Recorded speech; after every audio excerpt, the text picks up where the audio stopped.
Hi everyone, welcome to the very first episode of Decoding Games. I'm Susanna Dinoyi, aka Suzy Swizzy, and today we're diving into a game that almost everyone has played, but almost everyone misunderstood.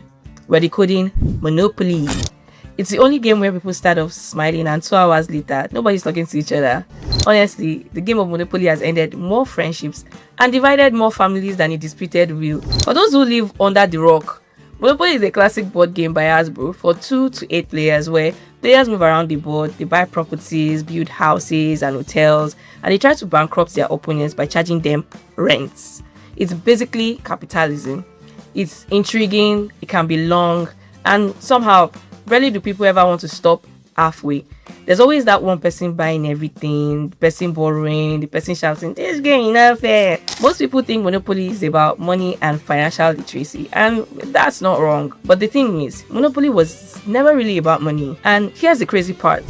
The person who created Monopoly didn't actually want people to enjoy it. Before I proceed with the story, some quick facts. Did you know that Monopoly wasn't invented by a man?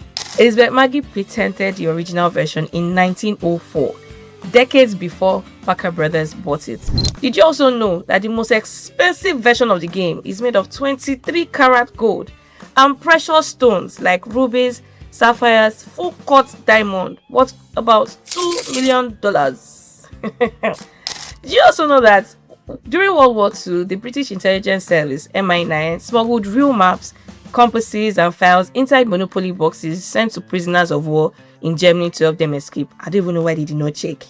And for those who like breaking Guinness World Records, did you know that the longest game of Monopoly ever recorded lasted 70 days straight? Imagine the rent on those hotels. In 1903, a woman named Elizabeth Maggie created the original version, but it wasn't called Monopoly back then. It was called the Landlord's Game. She didn't design it to be fun. She designed it to be uncomfortable as a way to protest. She wanted to criticize and show how dangerous monopolies are, how exploitative land ownership is, and how unfair rent systems destroy society. She wanted players to feel frustrated, to feel trapped. She wanted you to experience how one person owning everything slowly suffocates everyone else. But here's where the story takes a turn. Years later, a man named Charles Darrow came across the game.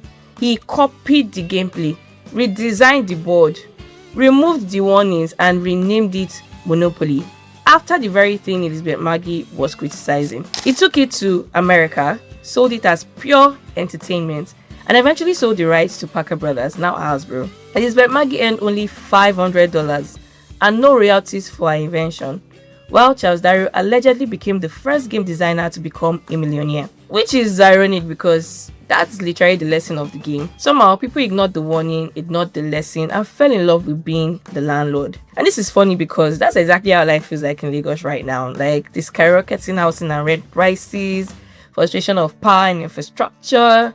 If you've ever tried to find an apartment in Lagos, you know this. You're basically living a high-stakes game of Monopoly every day.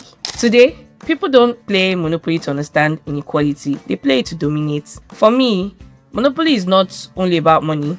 It's about how people think when they feel secure. Some people start hoarding the moment they get a little ahead. Some people become the very wicked landlords they complain about in real life. Some people bend the rules. Some people are always borrowing. And some people actually try to play fair regardless.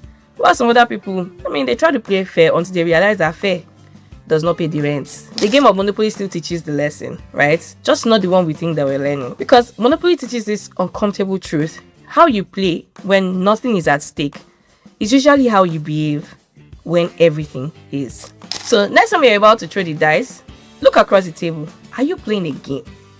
Or are you looking in the mirror? So if there's a game you'd like me to decode, board games, card games, video games, or even a street game, drop it in the comments. Don't forget to share, like, follow, and subscribe. I hope you enjoyed this. So tell me, what game should I decode next? I'm Susanna Dinoyi, and I'll see you in the next episode.